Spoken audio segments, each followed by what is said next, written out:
It all started in my hometown. We had a pretty big house, with about 3 floors, all for ourselves. My grandpa ran a school where my grandma worked as a teacher, so between school hours, they tutored kids at home. It was only 10 children at the very beginning, but it quickly grew to over 150. I was just 3 years old at the time, so instead of learning like all the other older kids, I just stared at them through the windows. Then, one day, I saw him, a new student. His name was Jonas. We were close enough in age that we eventually started talking to each other. We were just classmates at the start, but soon we became really close. He used to stay back, even after all his friends left, just to play with me. He was fun, sweet, but most of all, he was really kind. I don't remember much since I was so young, but I remember he was my best friend. But then, one night, my mom sat me down and told me something that would change all of that. We were moving to another country. I was too small to understand why we were moving, but I knew I was about to lose my best friend. The good thing was, every summer vacation, we'd be back to visit my grandparents. So, with luck, I'd be able to see him at least once a year, too. This was how we caught up every year until I reached 5th grade, and our family faced some money problems, and we just couldn't make it to visit my grandparents. There was no way for him to know I wouldn't be back this year, and I became scared that he would think I abandoned him and forget about me. But eventually, it was me who forgot about him. It had been 3 years since our last vacation, and I was distracted by the new life and people that I had found. Finally, when I was in 8th, we went to meet my grandparents, and I was so happy. I changed a lot and became a more social person, so I easily interacted with the kids of my age. A few minutes later, I saw a guy who looked familiar. I asked one of my friends who he was, and she replied, "Oh, that's Jonas. Isn't he cute?" Girls in our school are head over heels for him. Honestly, I stopped listening after she said the name Jonas, because all these memories suddenly came flooding back. I was shocked, and I remembered that he was the one that I forgot, and the flash of memories turned to guilt. After that day, I kept dreaming about him day and night. All I wanted for the moment was to see him.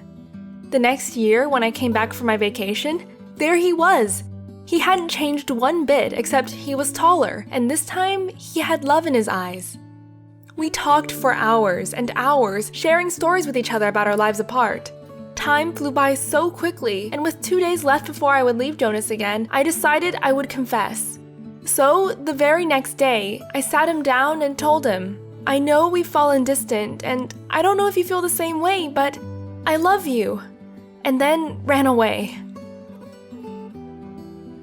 The next day, I was watching tutoring sessions when I saw Jonas, but he didn't even look at me. I was heartbroken and thought maybe I was too forward with my feelings. Maybe he had lost interest after all these years apart. Suddenly, I heard his voice from behind, and he told me he had been waiting for the day when he'd finally be able to say, "I love you too." And my heart nearly jumped out of my chest. I didn't know what to do. I skipped away, nearly falling over, half laughing and half crying. I could have stayed in that moment forever. But then I had to leave. So we said our goodbyes, shared a hug that was long overdue, and promised that we'd wait for each other. The following year, every day that passed felt slower and slower as I missed him more and more.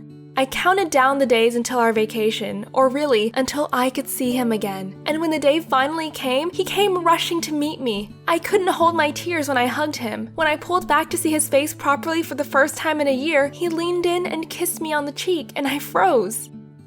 My heart was beating so fast. There were 1,000 butterflies in my stomach. After spending many days together, the day came when I had to leave again. It had been almost exactly a year since he said the words, "I love you." And although it didn't feel like we had spent any time apart, I wasn't ready to leave him. The night before my flight, sitting near a pond, we talked about the next time we'd see each other. Maybe in a year, but maybe a lot later. My eyes swelled and jokingly said, "Maybe you could come visit me." And before I knew it, he held my face in his hands and gently pressed his lips against mine. And that was it! My very first kiss with my first love. It was the happiest and saddest night of my life.